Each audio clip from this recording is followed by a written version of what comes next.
Decade of Love, 공감의 10년, XSFM. 그 아실의 유승균 PD입니다. 혐오를 진지하게 드러내는 사람, 당연히 처음에는 환영받지 못하고 사람들도 모르는 척합니다. 하지만 그 노골적인 주장이 길어지고 구체화되면 피로에 젖은 사람들이 자신의 마음을 분노로 녹여가며 동조하기 시작하죠. 오늘 방송은 놀랍게도 증오범죄에 대해 흐릿하나마 해결책을 담고 있습니다. 2023년 마지막 그것은 알기 싫답니다.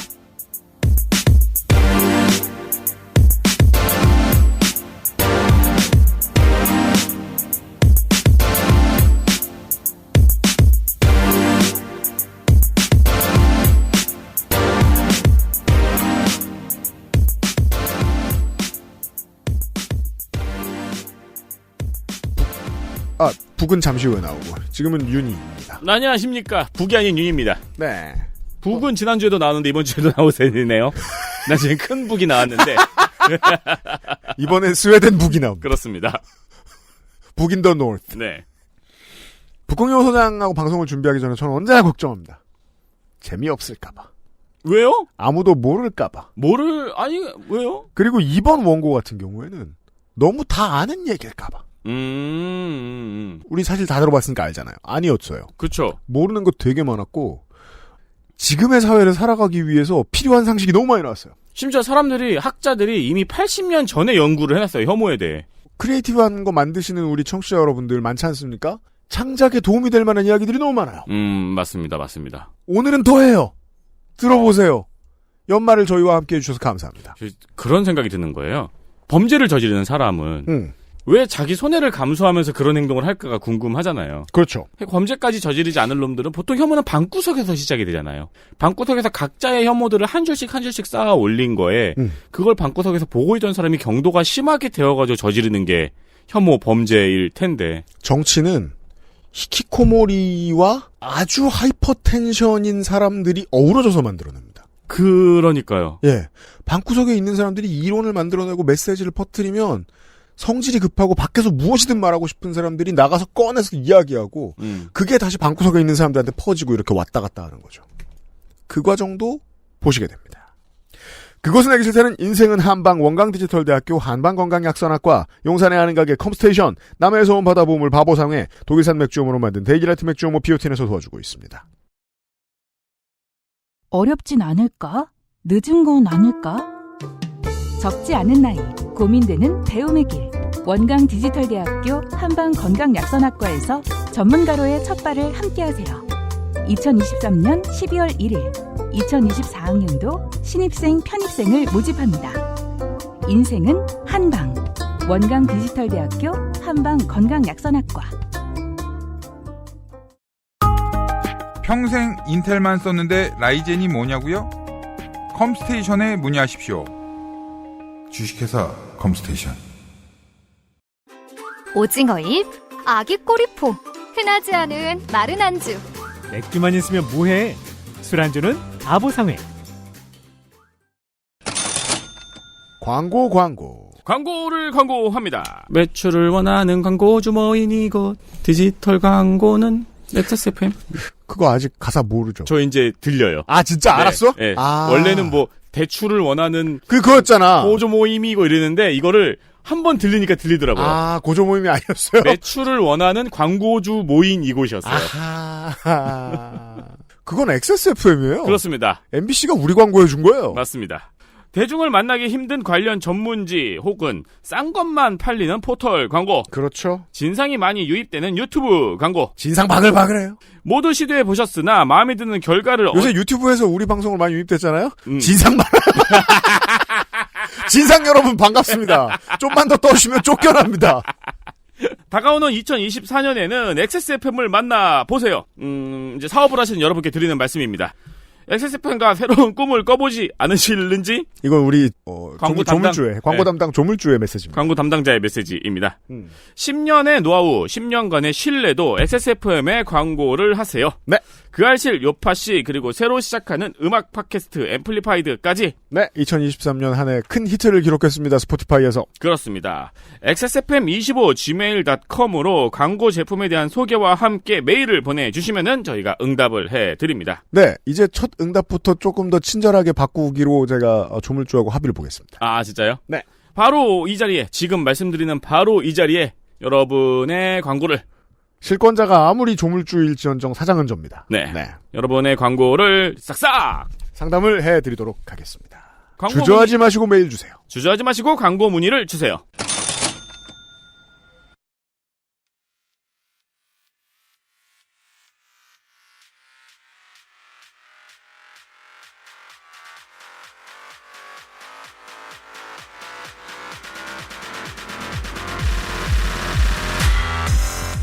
북유럽 연구소 팟캐스트 에디션.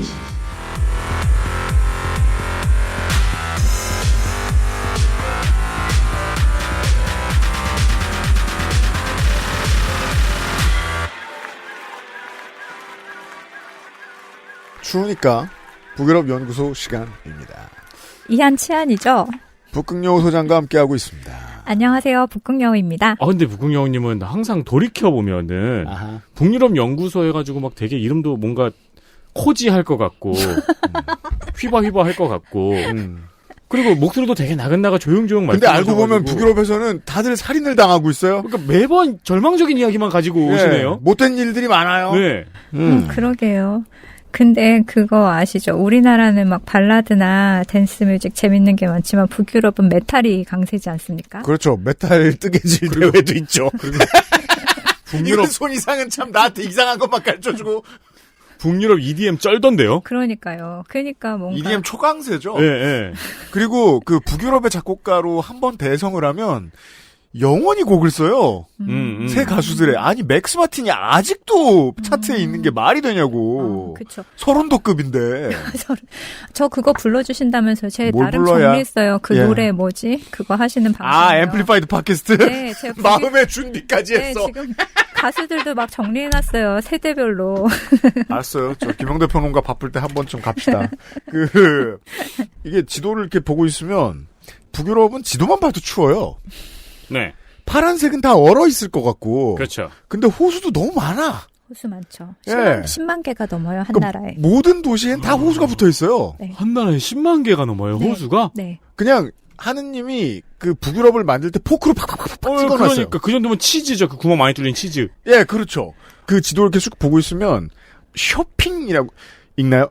쇼핑으로 끝나는 맞아요. 도시들이 되게 많아요. 맞아요. 옌쇼핑, 놀쇼핑. 예. 그 중에 이제 스톡홀름과 코펜하겐 사이의 한가운데쯤에 있는 린쉐핑에 린쇼핑. 있던 꾸란과 베이컨 태운 사건의 판결. 네. 이 전 세계적으로 화제가 된 이야기를 중심으로 어제 공부를 해보았습니다. 오늘도 공부부터 시작합니다.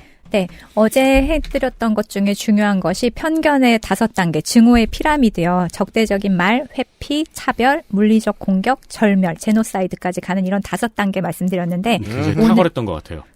오늘은 증오 범죄자의 유형을 한번 말씀드릴게요. 그러니까 노스웨스턴 대학교의 잭 레빈 교수가 4가지로 구분을 했는데 이 혐오를 하는 데는 어떤 동기에 따른 그 유형이 있어요. 그래서 먼저는 사명감에 따른 혐오가 있습니다. 이게 가장 심각성과 위험성이 높은데요. 이름만 보면 저 북유럽에 있는 학교 같지만 미국 대학입니다. 노스웨스턴이요? 네, 그렇죠. 네, 일리노이에 있고. 자, 증오 범죄자의 유형. 첫 번째 유형은 사명감에 따른 혐오. 이게 가장 위험한 혐오인데요. 히틀러식. 그렇죠. 그래서 타깃과 외집단을 발굴하고 추적해서 내가 이걸 무슨 사명을 띠고 이 미션을 수행한다. 이런 혐오예요. 그래서 극단적인 신체 폭행과 살해를 저지르는데 일본의 요양원에 가서 장애인들을 죽이는 것. 이게 나는 이 세계와 일본을 위해서 이 미션을 수행하는 거야. 이런 사명감을 갖고 있었고 또 잘 아시다시피 그 노르웨이 브레이비크 이 사람도 내가 미래 세대를 위해서 젊은 3인당 노동장의 젊은이들 싹을 자르겠어. 그리고 아까 말씀드렸던 뉴질랜드에 있었을 때도 내가 이 무슬림들을 싹 다 없애버리겠어. 뭐라 그러죠? 모스크에 가서 50명 넘게 죽였던. 그래서 이런 게 가장 위험한 사명감에 따른 혐오가 있고요. 그 다음엔 보복성 혐오가 있습니다. 보복성 혐오. 네, 개인적인 원한이 있는 가해자와 관련이 있는 집단의 결백한 구성원에게 가해를 가하는 것입니다. 예를 들어서 미국의 9.11 테러가 있었잖아요. 그 후에 그해 말까지 481건의 증오 범죄가 있었는데 그중에 58%가 9.11 테러가 있은 지 2주 안에 발생을 했대요. 그러니까 테러가 있고 나서 그 해에 있었던 것에 58%가 2주 만에 발생을 한 거예요. TV를 보고 9.11 테러가 있은 이후에 이 무슬림, 이 중동 사람들이 우리를 이렇게 했어. 그러면서 그냥 무작위로 중동 사람들이라고 그렇죠. 보이면 막 테러를 한 거죠. 그때는 어려서 몰랐지만 그 9.11 테러를 보던 혹은 그 이후에 있었던 어떤 무슬림 극단주의자들의 테러 뉴스를 보는 미국이나 유럽 내 무슬림들의 마음이 어떨지는 그쵸. 조금 커서 짐작을 해봤죠. 네, 얼마나 그 다음날 바로 불안하겠어요. 출근하기가 무서워지는. 맞아요. 그 노르웨이 테러 있었을 때도 처음에는 브레이비크가 아니라 무슬림이라는 소문이 돌았기 때문에 밖으로 나가지는 못했다고 하죠. 무서워서.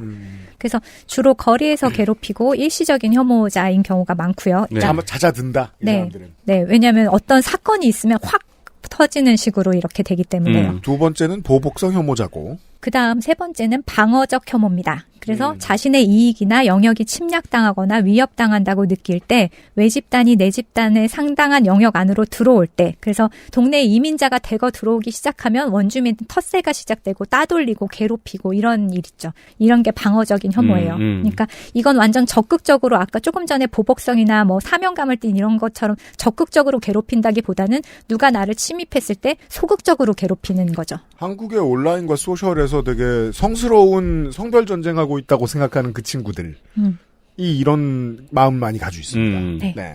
그다음 마지막으로 스릴 추구형 혐오가 있습니다. 목표 대상에게 강렬한 혐오를 느낀다기보다는 또래 집단에 이끌리거나 패거리에 속하고 싶어서 범행에 동참하는 건데요.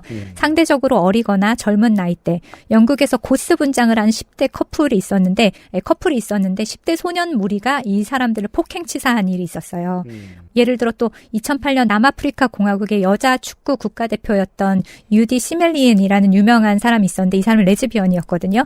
이런 사람을 대상으로 유명한 동성애자를 대상으로 집단 강간 살해를 한 범죄가 잇따라 일어났었고 남아공에서는 이 이후로도 성소수자를 겨냥한 범죄가 한 해에만 500건이 벌어졌다고 합니다. 그래서 근데도 여전히 이걸 증오범죄로 보지 않는 경우 그냥 살인은 살인일 뿐이지 증오범죄가 아니라고 하는 분위기가 있다고 해요. 그러니까 더 많은 일이 일어날 것 같고요. 그러니까 청소년들이 좋은 사례가 된다는 건 제가 이해가 됩니다. 왜냐하면 보통 학교에선 이런 일이 늘 비일비재하기 때문에. 네, 그렇죠. 네. 그렇다면 이 네 가지 유형 중에 어떤 혐오 범죄가 가장 숫자로 많을 것 같으세요? 네 번째. 네 가지 유형. 그거 있죠. 히틀러 같은 사명감, 보복성, 방어적, 스릴 추구. 네. 우리 어릴 때만 해도 90년대만 해도 네 번째 이 스릴 추구형이었을 것 같은데 왜냐면 청소년들이 이런 짓을 거의 다 한 번씩 해보기 때문에. 근데 요즘은 세 번째 모델이 아닐까 싶네요. 방어적 혐오. 한국에서는. 방어적 혐오는 사실 어떻게 통계로 잡기가 어렵잖아요. 그렇죠. 이건 일상적인. 네. 그래서 숫자로만 치면 말씀하신 것처럼 스릴 추구형 혐오가 압도적으로 많습니다. 여기에는 요즘에는 틱톡 인증도 포함이 될 것 같아요. 무섭네요. 혐오를 인증하는 거예요. 아까 코란을 태웠던 그쵸. 사람도 사실 업로드 안 할 거면 했겠습니까? 그렇죠. 그리고 그건 또 더 나아가서는 시스템화돼가는 게 스웨덴 민주당을 보이지 않게 도와주는 정치행위이기도 해가지고. 그렇죠. 네. 그래서 상당수의 혐오 범죄가 별도 통계로 집계되지 않아요. 그래서 그 중에서도 영국과 미국이 그나마 가장 적극적으로 연구와 예방에 나서고 있는데 증오 범죄로 판별하는 시스템을 갖추고 있는데 이걸 좀 소개를 해드리겠습니다. 영국은 인종, 종교, 성적 지향, 장애, 성 정체성, 트랜스젠더를 표적으로 삼는 범죄를 혐오 범죄에 포함합니다. 나라별로는 인정 범위가 다르다고 말씀드렸죠. 영국은 잉글랜드, 웨일즈의 증오 범죄를 합쳐서 연평균 19만 건이 일어난대요. 근데 미국이 20만 건이 일어나거든요. 그러면 미국이 인구가 영국의 5배예요. 그런데 이게 숫자가 비슷하잖아요. 그러면 영국이 훨씬 더 많이 일어나느냐? 예, 그렇다고 볼 수 있겠느냐? 네. 아니죠. 근데 방금 살짝 말씀하신 건데 인정 범위하고 신고가 되게 애매하네요. 그렇죠. 네. 잉글랜드와 웨일즈의 중호 범죄가 연평균 19만 건. 미국은 20만 합쳐서 건. 20만 건. 미국은 평화 그 자체죠. 평화 그러면. 그 자체죠. 이 숫자로 보면. 그렇지만 이게 너무 이상하단 말입니다. 왜냐하면은 미국은 다른 나라의 그러니까 여러 인종으로 이루어진, 그러니까 백인 인구로 치면은 미국이 더 적어요. 맞아요. 그러니까 더 다인종 국가죠. 그러니까 어떻게 보면 증오 범죄가 일어날 수 있는 가능성이 더 많은데 집계로만 치면 영국이 5배나 많잖아요. 그러니까 그만큼 영국이 더 노력을 하고 있다는 뜻인 것 같긴 해요. 그리고 미국에서는 보니까 백인 우월주의자 집단, 뭐 극우주의 집단 이런 게 등록된 것만 500개가 넘어요. 맞아요. 그러니까 이게 얼마나 지금 뭐 간당간당한지 알 수 있는데 유럽 안보 협력 기구의 증오범죄 사이트가 있어요. 혹시 관심 있는 분들은 여기 들어가시면은 여러 가지 자료를 볼 수 있는데 통계도 많이 hatecrime.osce.org 맞습니다.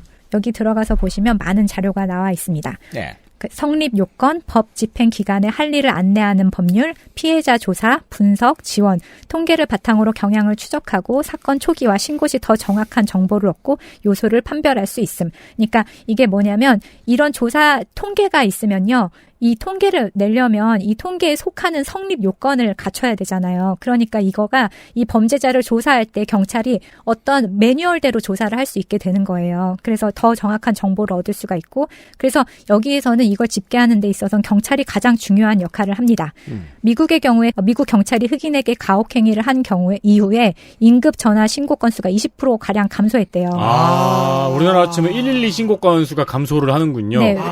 왜냐하면 경찰이 흑인한테 이렇게 가혹행위를 했으니까 내가 신고해도 이 사람들 도와주지 않을 거야. 그렇죠. 아니면 신고해도 오히려 내가 더 불안한 일이 생길 수 있어. 흑인 시민은 백인 동네 건달들에게 위협을 받거나 폭행을 당하거나 한 경우에도 신고를 안 하는 거죠. 그럴 확률이 매우 낮아진다. 네. 델마 루이스가 경찰에 신고 안 한 것처럼. 네. 근데 이게 장기간 지속이 되니까 신고가 줄면은 악순환이 될 거 아니에요. 그렇죠. 신고가 주니까 범죄를 더 많이 저지르고 경찰이 출동하지 않으니까 가해자가 체포가 안 되고 그러니까 범죄가 만연해지고 그래서 밀워키에서 프랭크 주드 주니어 사건 이후에 6개월 만에 살인 사건이 32%가 증가했다고 해요. 이런 사이드 이펙트가 있군요. 강력범죄 후에는. 그래서 그 해 범죄로 인한 사망자가 7년 만에 최고 수준으로 상승했다고 합니다. 혐오에 대처하지 못한 대가가 이건 거예요. 그렇죠. 그렇죠. 이야. 아니, 우리도 한국에서 보고 있잖아요. 만약에, 네. 이제 뭐 심각한 이런 범죄가 나왔을 때 솜방망이 처벌이 나오면 그걸 기자들이 가서 득달같이 달려와서 보도를 합니다. 집유로 풀려났다. 무슨 부산 돌려차기 난막 그 사람은 집유는 아닙니다만 뭐 비교적 선처를 해줬다. 그러면 모반봉제 금방 나오잖아요. 그건 사회가 대가를 치르게 되는 거예요. 그렇죠. 특히 혐오범죄 같은 경우에는 피해가 막심하네요. 그렇죠. 이건 입법부도 사법부도 다 책임져야 되는 거죠. 그렇죠. 이거는 우리도 이거를 굉장히 심각하게 봐야 되는 게 우리도 이민자 집단, 외국인 근로자 집단이 굉장히 많은 지역이 있잖아요.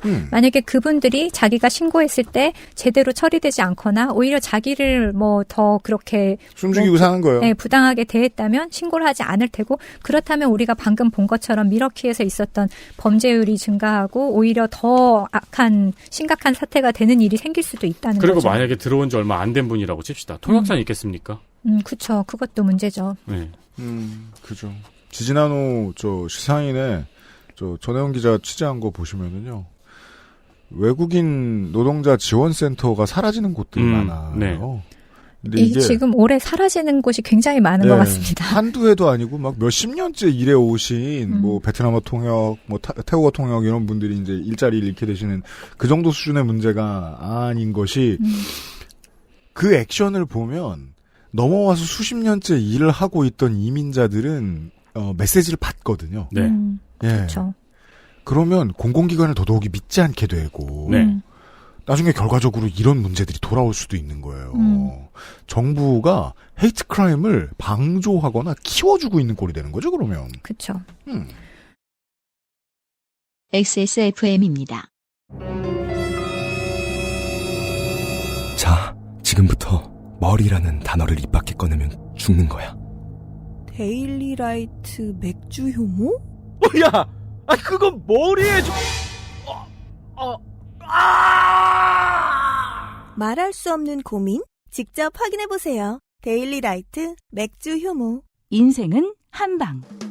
원광 디지털대학교 한방건강약선학과에서 2024학년도 신입생 편입생을 모집합니다.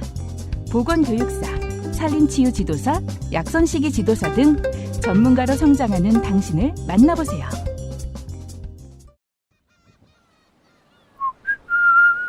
여기가 천국이구만.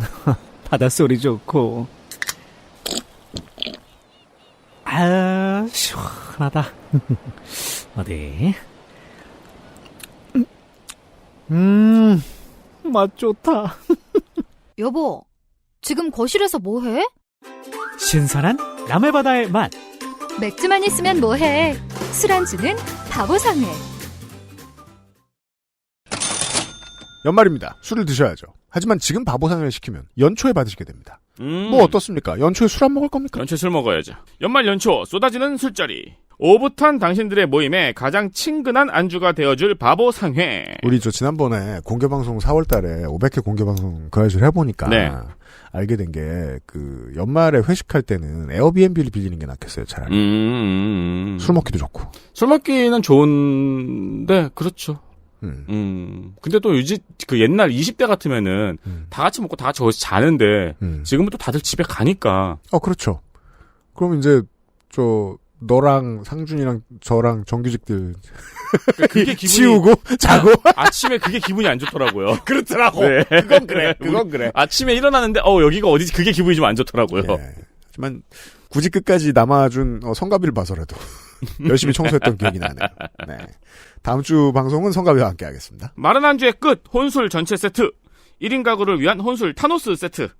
겨울 캠핑 간단하게 들고 있는 소풍 세트까지 갖추고 있습니다. 다양한 맛과 종류가 준비되어 있습니다. 날이 추우니까 술을 자꾸 집에서 혼자 먹게 돼요. 그렇습니다. 네, 요즘에 저는 다시 옛날 스타 명경기 보면서 맥주를 마시고 있어요. 40대의 즐거움이죠. 그렇죠. 네, 저도 스타도 보고 롤도 보죠. 네.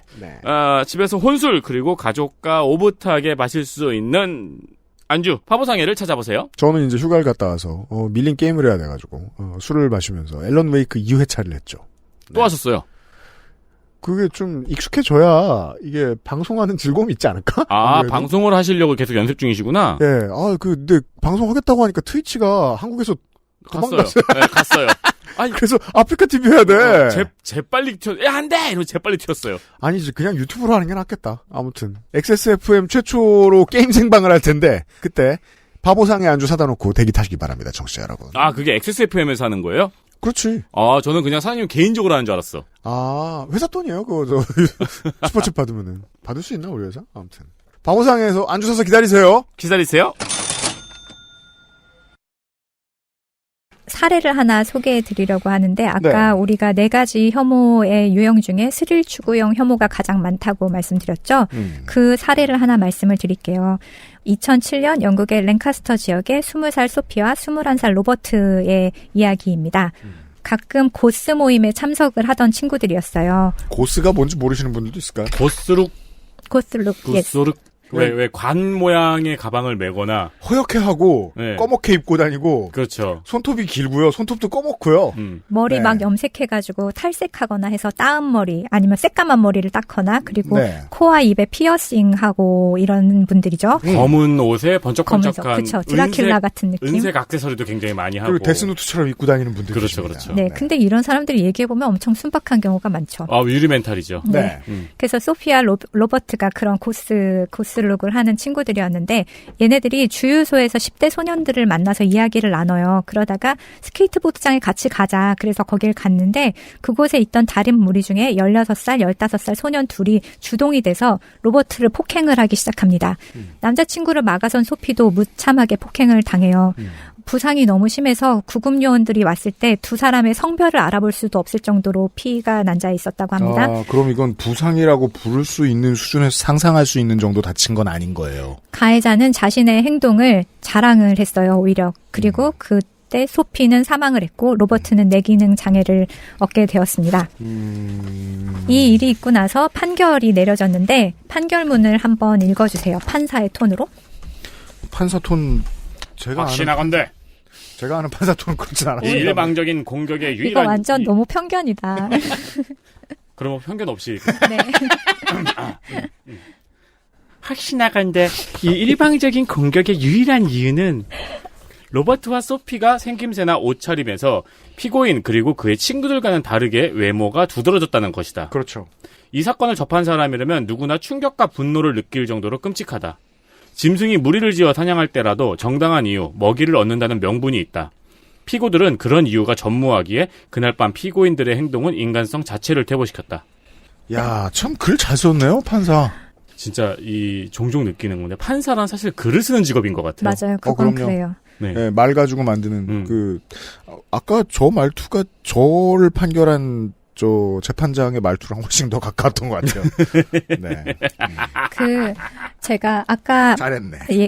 얘기해드렸던 일본의 그 요양원 학살 그리고 이번에 이 소피아 로버트에 대한 폭력 이거는 자료가 정말 너무 끔찍해요. 읽을 수가 없어요. 저도 읽다가 여기는 스킵 이렇게 했는데 정말 너무나 끔찍하더라고요. 그래서 이 공격을 주도한 아까 15살, 16살 두 명에게는 종신형이 내려졌고 나머지는 4년에서 6년의 징역형 가담했던 사람들에게는 네, 그래서 이것도 신기하죠. 어떻든 10대였을 건데요. 그렇죠. 10대니까. 그런데 영국에서는 미성년자라도 살인죄로 유죄를 받으면 성인처럼 취급해야 한다는 여론이 일면서 2021년에 엘리법이라는 게 통과가 됐어요. 그래서 17살 이상의 강력살인범은 최소 징역 27년을 선고받게 되어 있습니다. 다른 건 모르겠어도 이거는 그냥 여론이 나쁜 게 아닌 게 예전보다 정보 습득량이 늘어났고 인류는 10대 후반 이후에 본인 인생에 책임져야 할 일들을 많이 합니다. 예. 양형 기준이 나이가 좀 당겨져야 한다는 건 저도 맞는 것 같아요.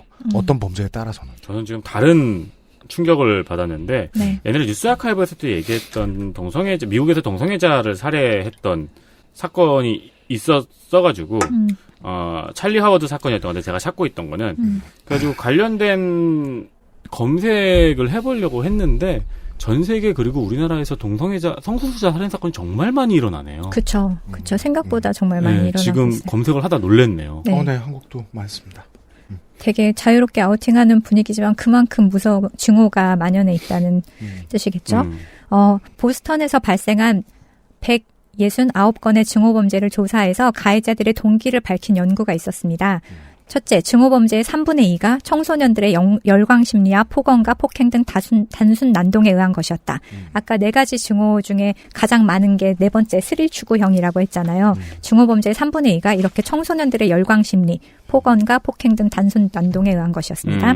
둘째, 방어적 증오범죄가 그 뒤를 이었습니다. 가해자는 피해자들 때문에 자신의 정체성, 영역, 지위, 생계, 존재 기반이 위협받는다고 인식하고 자신에게 방어할 권리가 있음을 믿어 의심치 않았습니다. 따라서 자신이 행하는 폭력이 공격이 아니라 정당방위라고 믿는 경향이 있었습니다. 셋째, 보복적 증오범죄는 우리가 당했으니 너희도 당해야 한다. 이런 식의 대응을 말합니다. 9.11 이후 아랍계 주민에 대한 공격이 이에 해당하는데 전체 범죄의 10% 정도가 이 보복적 증오범죄라고 합니다. 전제도 틀렸고 결론도 틀렸죠. 당한 건 우리이지만 너는 아니고. 그죠. 당해야 하는 너희도 그는 아니에요. 그렇죠. 네. 그렇죠. 마지막으로 사명감에 의한 증오범죄가 있는데요. 도덕적 대의 명분을 확신한 이데올로기형 증오범죄인데 극우의 조직적 활동이 여기에 속합니다. 여기에서 다시 두 번째로 돌아가서 방어적 증오범죄요. 가해자는 피해자들 때문에 자신의 정체성, 영역, 지위, 생계, 존재 기반이 위협받는다는 인식. 저는 이게 지금 전 세계 우파가 힘을 얻는 걸음이 되고 있는 것 같아요. 이 우파들이 그러니까 지금 이번 올해 선거가 굉장히 많았는데 남미도 그렇고 유럽도 그렇고 극우가 전부 다 휩쓸었잖아요. 네. 이 이유가 대부분이 이민자였거든요. 그리고 이민자들 때문에 우리의 정체성, 우리나라의 고유의 가치가 위협받는다고 인식을 하고 이것을 방어할 권리가 있다고 했는데 이게 패시브 어그레시브라고 하죠. 이거 소극적인 공격성. 이거를 투표로 보여준 게 극우의 승리인 것 같아요.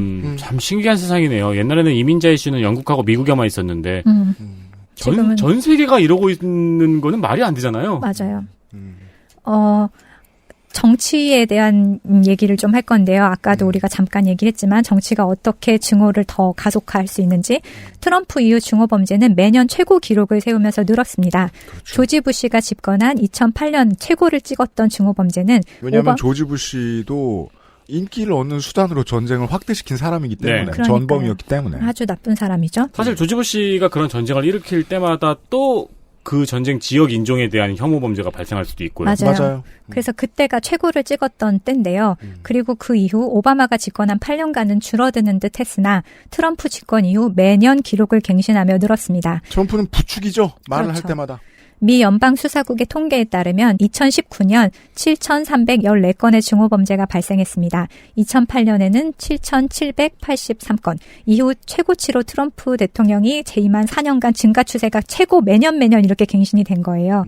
특히 살인이 포함된 증오범죄는 51건으로 FBI 관련 통계를 집계한 1990년 이후 가장 많았습니다. 원인은 인종 혐오가 3,963건으로 전체의 50% 이상을 차지해서 가장 많았고요. 특히 팬데믹 때는 한인들도 피해를 많이 당했죠. 맞아요. 맞아요. 1년 후에 기사를 읽어드릴게요. 조금 전에 했던 거가 2020년이었는데 2021년에는 인종이나 성별, 종교 등을 이유로 사람을 모욕을 주거나 폭력을 가하는 이른바 증오범죄가 미국에서 12년 만에 최고치를 기록했다. 매년 11년 만에 최고치, 12년 만에 최고치 이렇게 나오는 거예요. 도널드 트럼프 전 대통령 재임 시절 미국 우선주의를 내세우면서 증오범죄가 늘었다는 분석도 나온다. 2020년 한 해 특정 인종을 대상으로 한 범죄가 크게 늘었다. 흑인을 대상으로 한 범죄 건수는 1930건에서 2755건으로 아시아인에 대한 범죄는 158건에서 274건으로 각각 42.7, 73.4%로 급증했습니다. 로이터는 트럼프 전 대통령이 코로나19 세계적 대유행을 중국 탓으로 돌리는 선동적인 발언을 하면서 그렇죠. 아시아계 미국인에 대한 증오범죄가 늘었다고 진단했습니다. 그러니까요. 대통령이 컹플루 한마디 하면 폭력으로 나온다고요, 결과는. 그렇죠. 신호죠. 그렇죠. 자, 차이나 플루 뭐 이렇게 얘기했으니까. 대한민국은 대선 캠페인 TV 광고에 여성 때문에 손해를 보는 남자 구직자가 들어가 있는 그를 측은한 시선으로 바라보는 TV 광고를 내보낸 캠프가 당선됐잖아요. 그 신호로 인해 생기는 범죄도 있었을 거예요. 우리가 체계적으로 모아보지 못했을 뿐. 메릭 갈란드 미국의 법무부 장관은 증오범죄와 증오사건을 예방하고 대응하는 것을 법무부 최우선 과제 중에 하나라고 두었습니다. 2020년 FBI 증오범죄 통계는 종합적인 대응이 시급하다는 것을 보여준다고 말했습니다. 사실 이게 조금 뭔가 아이러니한 느낌이 있어요. 미국의 법무부 장관은 증오범죄와 증오사건을 예방하는 것을 법무부의 최우선 과제 중에 하나로 둔다고 했는데 우리 법무부에서는 이민청을 세우는 걸 최우선 과제 중에 하나라고 했잖아요. 네. 근데 대책이 마련이 돼 있나? 저는 되게 우려스러운 느낌이 들어요. 경찰 인력을 어마어마하게 줄이고 있죠. 거기다가 저는 북유럽에서 공부를 할 때 이 정도로까지 사회통합 노력을 하나? 이런 느낌을 많이 받았어요. 그러니까 유치원 아이들의 교재 안에서 등장하는 인물이 사미르도 있고 무하마드도 있고, 그러니까 아이들한테 이렇게 노출을 많이 미리부터 시키는데 우리는 사실 그런 대비가 전혀 안 돼 있잖아요. 네. 제 또래만 해도 외국인 근로자들을 보면 약간 멈칫하게 되는 사람들도 있다고 하는데 특히 도시에 많아요. 이런 상황에서 우리가 이렇게 준비가 안 돼 있는데 외국인을 받으려고 하면 될까? 이렇게 외국인 가사 노동 하는 사람을 대책 없이 받으면 이 사람들을 어떻게 우리가 평등하게 대할 수 있을까? 이런 걱정이 앞섭니다. 조정원 의원의 대책은 불평등하게 대하면서도 문제가 안 나고 있는 싱가포르를 본받자예요. 싱가포르이 왜 문제가 안 나고 있나요? 그 사람들이 얼마나. 그러니까 주말에 굴다리 밑으로 내몰면 돼. 그러니까 조정원 의원이 말하지 않고 있는 조정원 의원의 솔루션이에요. 자, 이제 조금 전에로 다시 돌아가서 그 트럼프 때문에 이렇게 증오범죄가 많이 늘었다 하면은 다른 이유일 수도 있지 않나요? 이렇게 반론을 제기하실 수도 있잖아요. 그래서 이 사회과학자들이 동시에 여러 요인을 다 집어넣고서는 증오범죄 증가치와 연관관계를 분석하는 거예요. 제가 이런 과정을 굉장히 좋아합니다. 공부해 봅시다. 네, 이거 뭐라 그러지? 그거 리그레스 회귀 분석하는 거. 회귀 분석. 네, 그래서 이거 코딩 엄청 복잡해요. 그래요? 툴이 있잖아요. 그래서 이 증오범죄 증가 추이와 연관관계가 될 수 있는 모든 요소를 넣어보는 거예요. 네. 살인율, 유아 사망률, 수감자 처형률, 실업률, 경찰 지출액, 인종구조 변화, 술 소비량, 민주당원의 비율, 테러 비율, 큰 범죄 비율. 여기서의 민주당원은 미국 민주당원. 네. 그다음에 민주당원이 많은 곳에서 이 범죄가 많이 일어나나 아니면 공화당원이 많은 곳에서 일어나 이런 걸 보는 거예요. 그렇죠. 이건 민주당을 타겟으로 놓고 보는 게 아니라 민주당원 비율이 높으면 공화당원 비율이 낮을 테니까. 그래서 그런 거죠. 거긴 양당 거의 그러니까. 그리고 계절 요인. 어느 계절에 가장 많이 일어나겠습니까? 혐오 범죄가. 네. 물어본 거예요. 물어본 거예요? 네. 여름. 봤죠? 아니요. 근데 얼른 생각해봐도.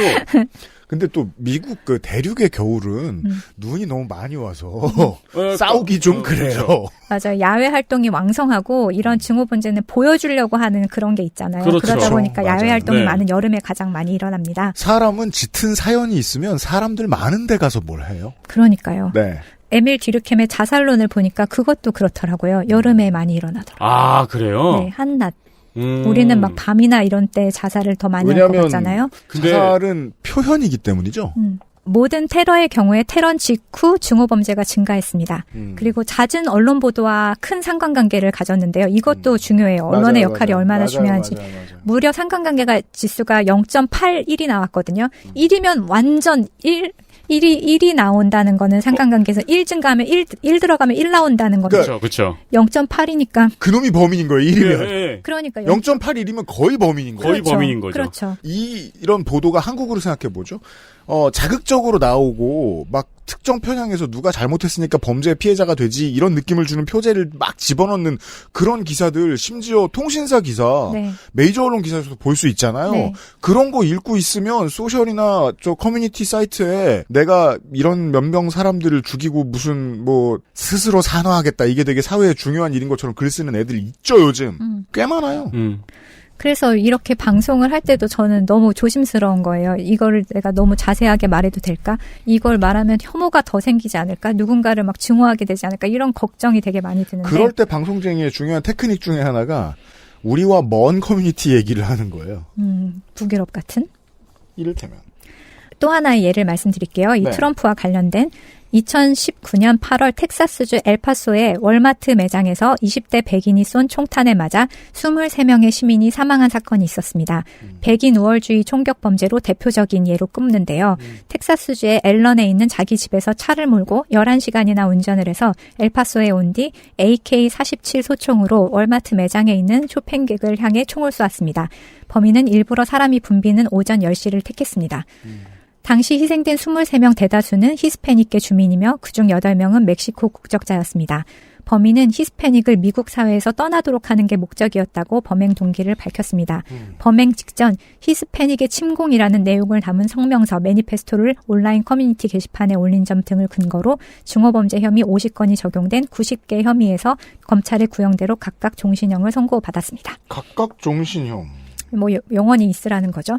저는 이거 보면서 브레이비크하고 굉장히 비슷하다는 생각이 들었는데 매니페스토를 올린 것도 그렇고 한참 운전해서 거기 왔던 것도 그렇고 사람들이 붐비는 시간 택하는 것도 그렇고 혐오 범죄는 단순하게 특정인 또는 특정 집단을 싫어해서 범죄를 저지르는 것이 아닙니다. 보다 구조적인 문제로 해당 사회 안에서 다수이거나 힘이 있는 집단이 약하거나 소수인 집단을 특정하여 괴롭히고 억압하는 사회적 권력이 충돌하는 문제입니다. 아까 알려주신 4가지의 유형의 공통점이에요. 인간이 본능적으로 동물적으로 만든 냄새. 저 사람은 괴롭히기에 내가 괴롭히기에 안전해. 그게 너무 어린아이들은 그걸 본능적으로 찾아내는 게 너무 무서워요. 우리 북유럽 연구소 시간이니까 갓 오브 워에 보면 네. 만만한 놈이랑 안 싸우거든요. 그죠. 나보다 훨씬 큰 놈을 잡아족치지. 훨씬 큰 놈도 아니고 신이잖아요. 그러니까요. 그가 신을 대상으로 혐오 범죄를 저지르는 건가요? 그건 아니잖아요. 그치, 신도 소수자니까. 그건 혐오 범죄가 아니라 라그나로크라고 하죠. 그렇죠. 근데 이 사명감에 의한 혐오자가 저지른 범죄. 나한테 들이받을 수 없는 사람한테 한 짓입니다. 그렇죠. 항상 학교에서 학교 폭력이 일어날 때 보면은 뭔가 누군가를 대동할 수 없는 피해자를 항상 아이들이 고르는 것처럼. 그렇죠. 맞아요. 그래서 이런 문제를 이상한 사람이나 정신 나간 개인의 일탈이 아닌 사회 문제로 봐야 합니다. 이를 방치하면 사회 전체가 소수를 괴롭히거나 혐오하는 데 무감각해지고 방조하거나 동조하게 될 수 있습니다. 그래서 이 역할을 트럼프가 굉장히 큰 역할을 했다고 보는 거죠. 메릴 스트립의 2017년 골든글로브 공로상 수상 후에 소감이 있었는데 제가 근 몇 년 들었던 스피치 중에 가장 좋은 스피치 중에 하나였거든요. 이 양반이 말 참 잘하죠. 너무 잘하더라고요. 메릴 스트립은 그리고 상 받을 때마다 말을 잘하죠. 그러니까요. 이 참 재주예요. 네. 제가 읽을게요. 이곳에 있는 우리 모두는 미국 사회에서 가장 비난받는 그룹에 속하는 사람들입니다. 헐리우드, 외국인, 언론. 그런데 헐리우드이 어떤 곳인가요? 아웃사이더와 외국인으로 가득한 곳입니다. 그들을 모두 내쫓으면 풋볼과 종합 격투기 말고는 볼 게 없는 세상이 되겠죠? 실제로는 풋볼과 이종 격투기도 외국인 없으면 안 돌아갑니다. 당연하죠. 네. 그런가요? 그렇죠. 배우가 하는 일은 나와 다른 사람의 삶에 들어가 다른 이들이 그게 어떤 기분인지를 느끼게 하는 것입니다. NFL 최고 키커 중에 한 명이 한국인이죠. 네. 올해는 숨이 막힐 듯이 강렬하고 열정적인 공연이 많았습니다. 그런데 올해 제 마음을 찌르는 장면이 하나 있었습니다. 좋아서가 아니었습니다. 그 행동에는 단 하나도 좋은 점이 없었습니다. 하지만 효과적으로 목적을 달성했죠. 그 사람이 의도한 대로 보는 이들은 이를 드러내고 웃었습니다. 그것은 우리나라에서 가장 존경받는 자리에 앉기를 원하는 사람이 장애가 있는 기자를 흉내내는 장면이었습니다. 특권, 권한, 능력, 어떤 것으로도 되싸울 수 없는 상대를 조롱하는 그의 모습을 보면서 마음이 찢어졌습니다. 지금도 그 장면을 떨쳐낼 수가 없습니다. 왜냐하면 영화가 아니니까요. 현실에서 벌어진 일이니까요. 공적인 자리에 있는 사람, 그것도 강력한 사람이 누군가를 조롱하면 그것은 그대로 우리 모두의 삶에 스며듭니다. 다른 사람에게 똑같이 해도 괜찮다라고 허락하는 셈이 되기 때문입니다. 무시는 무시를 부르고 폭력은 폭력을 부릅니다. 강한 자가 자기 자신의 자리를 이용해 누군가를 괴롭히면 우리 모두는 패배자가 됩니다. 제 친구가 있는데요. 한국계 덴마크 입양인이거든요. 베릿이라고. 얘가 가족 얘기를 하건 친구 얘기를 하건 뭘 하건 평정심이 있어요. 근데 트럼프를 진짜 싫어. 트럼프를 얘기할 때만큼 감정을 강하게 드러내는 일이 없었는데 왜 그러냐면 지금 이 메릴 스트립이 얘기한 것처럼 유럽 사람들의 마음에도 누군가를 향해서 편견이 있을 수 있잖아요. 그치만 그거를 표현하지는 못해요. 사회적인 분위기상. 네.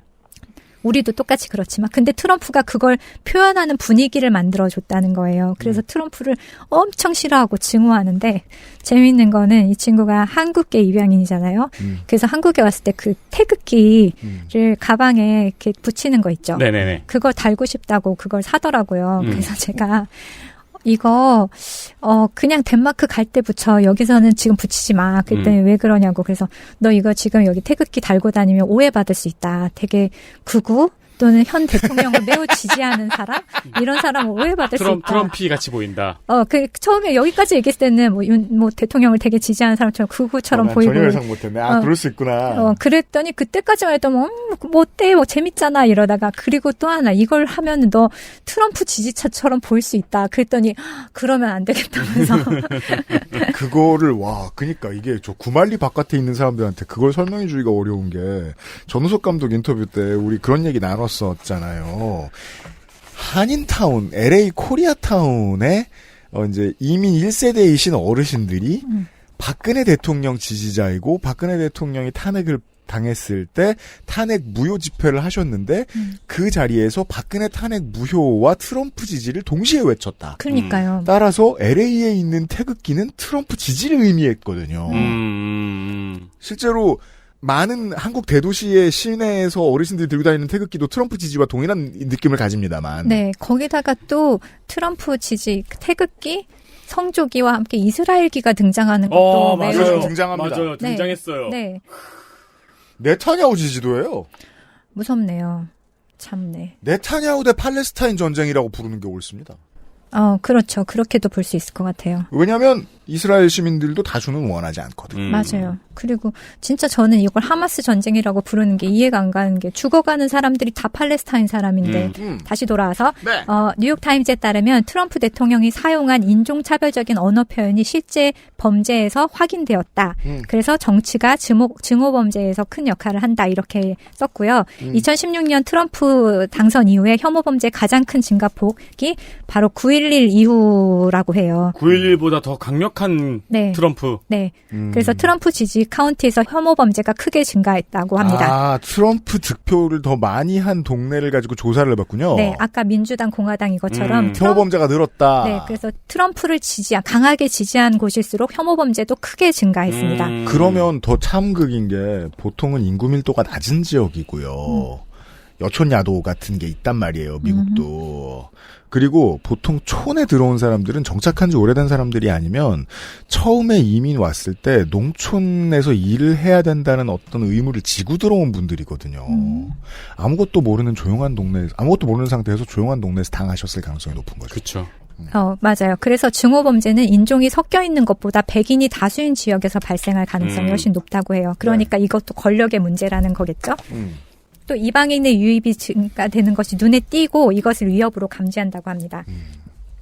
미국에서는 이 트럼프 지지가 이 혐오범죄, 증오범죄의 증가율을 보여주는 지표라면 영국에서는 브렉시트 투표 트럼프가 그것의 역할을 했어요. 네. 리트머스의 역할을 했어요. 그래서 우리 잉글랜드 트럼프. 그러니까 누군가요? 보리스 존슨 형. 네. 머리 스타일도 똑같으시. 브렉시트 투표 기간 중에 증오범죄가 1,100건이나 늘었고요. 29% 증가한 거고요. 해당 지역의 탈퇴 투표율이 혐오범죄 증가와 경향성이 일치했다고 합니다. 그래서 아까도 여러 가지 그 회귀 분석할 때 요소를 넣는데 경기 침체, 적대적인 정치 환경, 테러, 전염병, 이민자 유입 등의 변화가 있을 때 편견이 강해지고 개인의 위협이 감지되는 메커니즘이 활성화된다고 합니다. 눈에 보이는 차이, 즉 성별이나 외국인이나 성소수자 이외에도 증오범죄가 타깃으로 삼는 유형은 더 늘고 있는데 그 이유를 증오범죄 유형에서 찾을 수 있습니다. 혐오를 구분할 때 비교 혐오와 신념 혐오라는 것이 있어요. 자, 우리 새로운 단어 공부 많이 합니다, 이번 주말에. 네, 이거 무슨 시험이라도 쳐야 될 것 같은데요. 비교 그러니까 이게 운전면허 시험 보는 것 같네요. 어제 하루 공부해가지고 오늘 시험 보는. 이거 노트 필기 어떻게 될지 머릿속에 살짝 생각했어요. 네, 비교 혐오와 신념 혐오. 비교 혐오는 사회적으로 다수를 점하고 있는 그룹이 자신들이 우월하다고 여기면서 소수 집단을 거부하고 열등하다고 여겨서 괴롭히고 폭력을 행사하는 것인데요. 상대방과 비교를 통해서 혐오 범죄를 저지르다 보니까 주로 눈에 보이는 차이가 뚜렷한 외국인이나 장애인이 범죄의 대상이 됩니다. 한편 신념 혐오는 자신과 다른 신념이나 정체성을 가진 상대방의 가치관이나 존재를 인정하지 않고 사회의 악 또는 혐오를 받아 마땅하다 여겨서 폭력을 행사합니다. 성, 정체성, 종교뿐 아니라 나와 의견이 다른 사람, 진보 또는 보수, 이런 극단주의자, 근본주의자를 자신이 선이자 정의라고 생각하기 때문에 상대 쪽에 있는 스펙트럼에 있는 사람들을 신념 혐오, 이런 신념을 갖고서 혐오를 하는 거죠. 그래서 이런 범죄의 경우에는 더 악랄한 형태로 발현이 됩니다. 제가 학창 시절에 폭행을 당해본 경험이 있는데요. 그 경험이 초등학교 5학년 때였나 6학년 때였나 경남에서 전학 온 친구가 있었어요. 그 친구한테 따돌림이 너무 심했어요. 진짜 너무너무 심한 거예요. 드러나는 차이 때문이었겠죠. 말투. 네. 그래서 그 친구 편을 들었다가 되게 여러 사람한테 맞았던 기억이 있어요. 얘들한테는 엔터테인먼트이기도 했던 거예요. 그래서 그런 얘기를 이제 누군가한테 했더니 그 동네 사는 친구가 부산에서 그런 얘기를 하는 거야. 부산 애들도 그 동네 애들 차별한다고. 근데 이건 맞는 리액션이 아니거든요. 그렇죠. 그 리액션은 뭘 뜻하냐면 사실 그런 경험을 하고 나도 너무 화가 나서 그 증오를 내재화시켰다는 인정 같은 거예요. 야, 저쪽 애들도 나쁘고 저쪽 애들도 나빠. 쟤 저렇게 해도 돼, 이런. 가장 나쁜 결론. 우리 동네 오면 다 죽었어. 그럼 안 되거든요. 제가 드리고 싶은 말씀은 뭐냐. 증오범죄는 증오를 퍼뜨리는 게 가장 중요한 역할이에요. 맞아요. 증오범죄는 피해가 공동체 안에 번지는 특성이 있어요. 말씀하신 그대로죠. 피해의 확장성이 있다고 표현을 하는데 증오범죄의 목적은 피해자에게 고통을 가하는 것만이 아닙니다. 결과적으로는 어떤 주장을 퍼뜨리는 것도 목적에 포함되어 있습니다. 그런 뜻에서 증오범죄를 메시지 범죄라고도 하는데요. 성공회대 조효재 교수가 증오범죄가 발신하는 메시지의 수신자를 세 분류로 나눴는데 예를 들어서 이주노동자에 대한 증오범죄가 발생했다고 해요. 1차 수신자는 이주노동자죠. 개별 피해자. 그렇죠. 2차 수신자는 전체 이주 노동자예요. 맞아요. 너희들 이 나라에 남아있으면 너희들도 언젠간 이런 일을 당하게 될 거야. 이런 메시지를 주는 거죠. 맞아요. 세 번째는 간접 수신자인데요. 사회, 대중과 정부, 즉 이주 노동자 수용 정책을 실시하면 이런 범죄 계속 일으킬 거야. 이 사회에 계속 이런 일이 일어날 거야. 이런 경고를 주는 거죠. 따라서 이건 테러죠. 이런 걸 테러라고 합니다. 정치에서는. 그렇죠. 증오범죄가 발생하면 피해자가 속한 집단 전체의 정신적인 트라우마와 두려움을 가져오기 때문에 증오범죄는 일반 범죄에 비해서 훨씬 심각하고 장기적인 결과를 초래합니다. 네.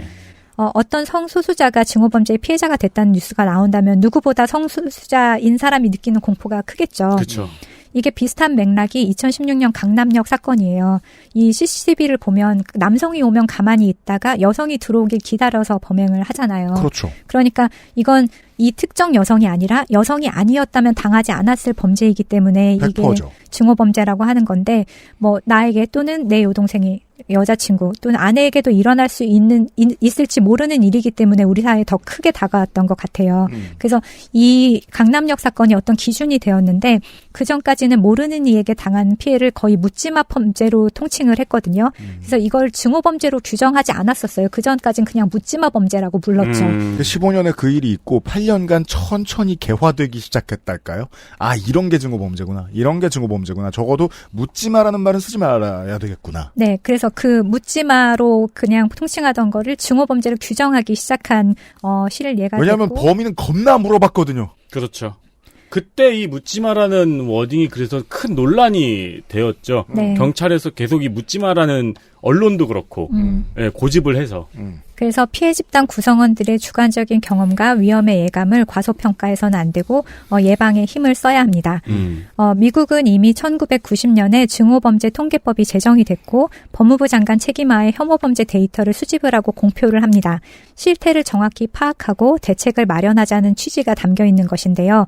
경찰 수사 단계부터 접근하는 방식이 다릅니다. 혐오범죄인지 여부를 판단하기 위해서 범행 동기를 세밀하게 수사하게 됩니다.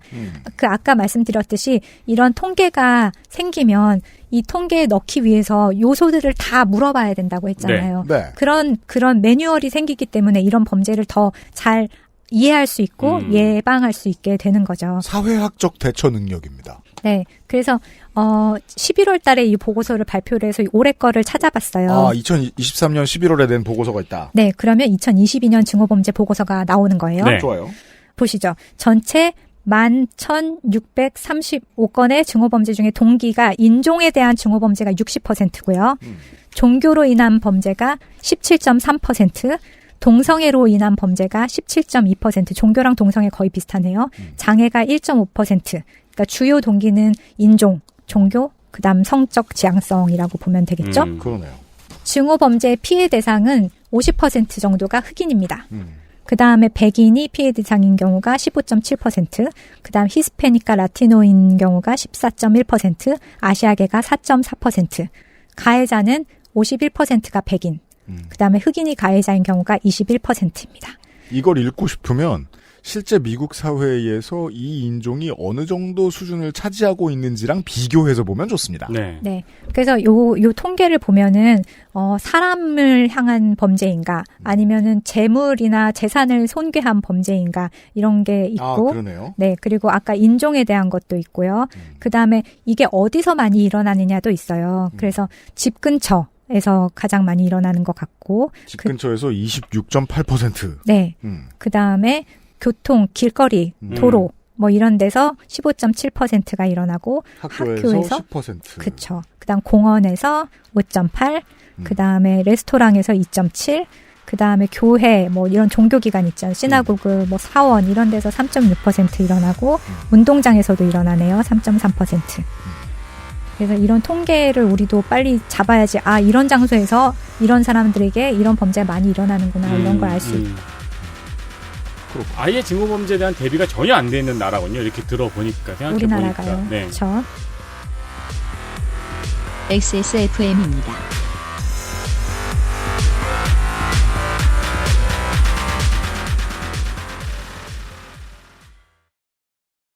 스포츠카처럼 강력한 사양의 하이엔드급 PC. 고가의 장비들을 내 손으로 조립하는 일, 시간과 열정, 꼼꼼함과 치밀함이 필요합니다. 초보라면 부작용으로 몸은 관절염을 얻거나 쿨러는 물이 새게 될 수도 있습니다. 컴스테이션을 고민해 주십시오. 이달의 PC로도 커스텀 사양으로도 빠르고 견고하게 만들어드립니다. 액세스몰과 010-8279-5568 컴스테이션을 만나보세요. 주식회사 컴스테이션.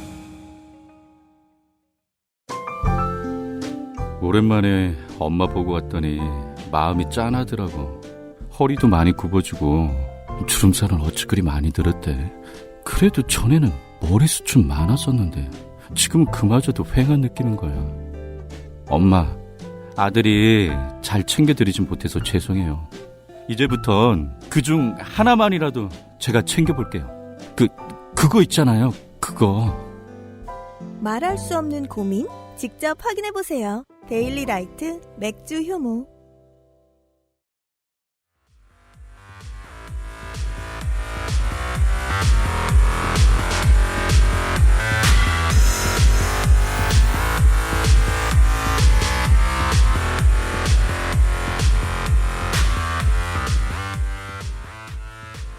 통계의 중요성은 통계를 채우기 위해 말씀드렸던 것처럼 같은 기준으로 질문하고 수사를 하게 된다는 것입니다. 그래서 그 결과를 보고 예측하고 예방하는 것인데 김종건 계명대 경찰 행정학과 교수 인터뷰를 보니까 혐오범죄 사례를 찾아봐도 거의 없는 이유는 수사에서 범행 동기를 밝히지 않기 때문이라며 우연히 혐오와 같은 범행 동기가 우연히 들어있으면 이게 혐오범죄다 이렇게 알려지는 시기라고 합니다. 야, 그러면 이건 경찰력의 구멍인 셈이에요. 원인을 알아서 정리를 해둬야 가장 중요한 단어 예측이 가능할 텐데. 그렇죠.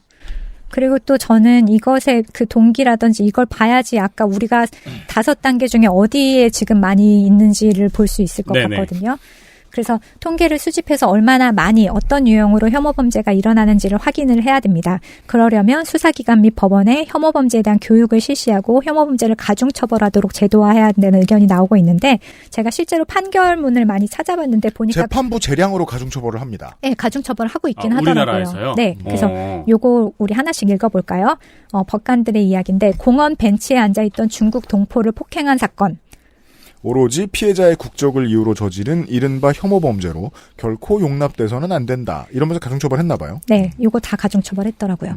중국에 거주하는 동생이 폭행당했다며 불특정 다수의 중국인을 향해서 위협한 사건이 있었습니다. 불특정 다수의 외국인에 대한 증오범죄는 인종주의적 견해와 결합에 사회적으로, 국제적으로 폭발적인 해악과 불안을 줄 우려 크다. 그렇죠. 길에서 모르는 여성을 폭행한 사건. 여성 혐오의 기인에 불특정 다수의 젊은 피해 여성들을 상대로 소위 묻지마 폭행을 한 것은 죄질이 매우 나쁘고 위험성도 매우 크다. 네. 실제로 이런 판결문과 함께 가중처벌을 하고 있었습니다. 아까 우리도 이민청 수립을 진행 중이고 외국인 근로자는 더 늘어날 것이고 국제결혼도 다문화 가정에서 자란 2세도 늘고 있습니다. 자주 봐야 편견이 줄어드는데 자주 볼 수가 없어요. 고등학교 진학률이 낮아서 사실 이 다문화 가정에서 자란 2세들이 어디서 뭘 하고 있는지 사실 잘 모르겠어요. 고등학교 진학률이 낮으면 군대를 안 가잖아요. 그러니까 통계에 잡히기가 어려워요. 그래서 어디서 뭘 하는지 잘 모르겠어서 걱정이 돼요. 최근 연구에 따르면 국내에서 코로나19 발생 이후에 혐오범죄가 급증했다고 합니다. 전체 혐오범죄 중에 외국인을 대상으로 한 범죄가 40%에 이른다는 결과도 있습니다. 이 통계에서 외국인에는 외관상 외국인으로 인식할 수 있는 다문화 가정의 부모와 청소년을 포함한 것입니다. 그렇죠. 다문화 가정의 비율이 늘고 있어서 앞으로 혐오범죄, 증오범죄에 대한 구체적 논의가 있어야 되고 교육, 제도, 범죄 대응 등 여러 분야에서 진행이 되어야 할 것 같습니다. 또 찾아보니까 인종이나 피부색을 이유로 공공장소에서 모욕과 폭행이 심심찮게 보도가 되고 있고 또 생김새가 다른 수용자를 대상으로 교정기관에서도 부당한 처우를 하는 경우가 발견이 되고 있대요. 또 경찰의 부당한 체포와 가혹행위 등의 사례도 언론을 통해서 보도되면서 한국에서도 외국인을 대상으로 한 증오범죄의 징조가 늘고 있는 실정이라고 합니다. 이미 여러 댓글이나 커뮤니티를 보면은 혐오 표현이 너무 심각한 상태라서 임계치에 다다른 느낌이 들기도 해요. 그래 보여요. 네. 전 세계가 그렇듯이 대한민국 사회는 앞으로 더 다양해질 것입니다. 마음을 편안하게 해드릴 수 있는 말씀이 뭐가 있을까 고민을 해봤는데 아무리 그래도 시민이 1000명 있으면 999명은 그렇게 생각하지도 않고 그런 범죄를 저지르지 않아요. 근데 그 한 명이 확신을 가지게 될 빈도가 높아진다는 게 문제죠. 그렇죠. 그 한 명만 모아가지고 지네끼리 노니까 또. 그리고 그 한 명의 목소리가 증폭되죠?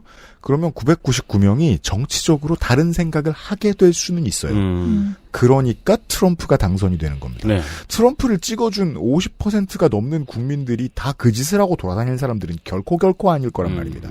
그렇죠. 근데 이 아까 증오의 피라미드에서 첫 번째 단계가 점점 늘어나고 있고 민감도가 떨어지고 있다는 게 문제죠.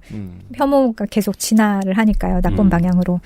우리나라는 성별이나 세대별, 지역별, 소득별, 직업별, 학력, 고용 형태에 따른 분열과 혐오가 이미 만연한 상황이고 잘게도 나눠서 혐오합니다. 그러니까요. 앞으로 국제결혼뿐이 아니라 이민도 늘게 될 테니까 다문화 1세대, 1.5세대, 2세대 등 사회 구성원의 인종도 생각도 의견을 표현하는 방식도 가치관도 다양해질 것입니다. 나와 다른 사람이 늘어나고 내가 속한 집단이 고유한 집단이 아니게 됩니다.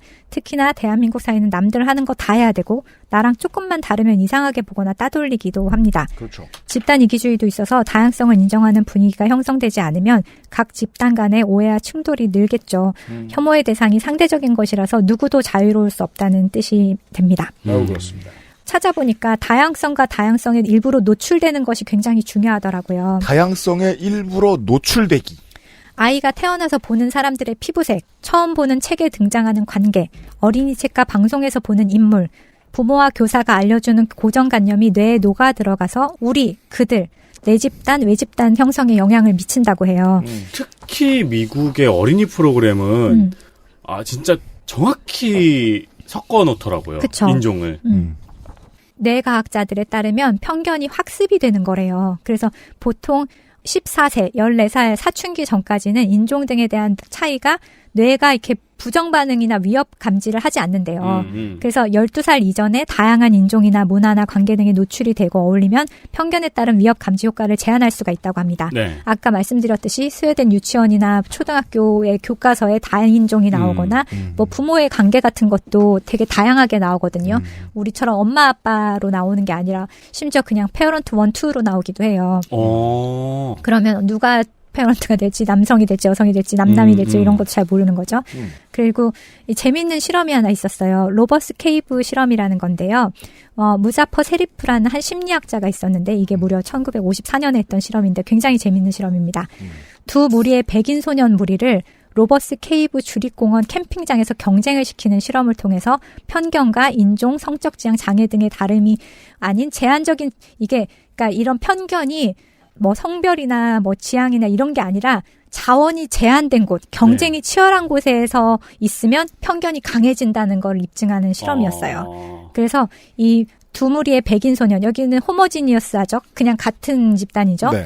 이거를 방울뱀 팀, 독수리 팀 이렇게 팀을 나눠가지고 제한된 보상을 두고 경쟁을 시키는 거예요. 근데 일부러 화를 돋구려고 약간 불공정하게 경쟁을 시켜요. 누구를 약간 더 편파적으로. 그러면 더 이렇게 부글부글하게 되잖아요. 그렇죠. 그래서 비방하고 야유하고 경고하고 뭐 이런 차례로 이 경쟁이 진행이 되더래요. 처음에는 이렇게 불공정하게 했더니 서로를 비방하다가 야유를 하다가 너네 뭐 그런 식으로 해 이러면서 경고를 하다가 실제로 급습을 하고 기물을 파손하고 마지막엔 폭력 사태까지 가더라. 불균형을 주면 이런 혐오 범죄가 발생한다는 걸 입증하려 한 실험이었군요. 그렇죠. 일부러 한정된 자원을 두고. 네, 그렇죠. 아주 똑같은 집단이라고 해도, 그러니까 편견을 가질 이유가 없는 똑같이 생긴 사람들, 똑같은 배경의 사람들이라고 해도 제한된 한정된 자원을 가지고 경쟁을 하면 편견이 생긴다. 편견을 만들어가더라.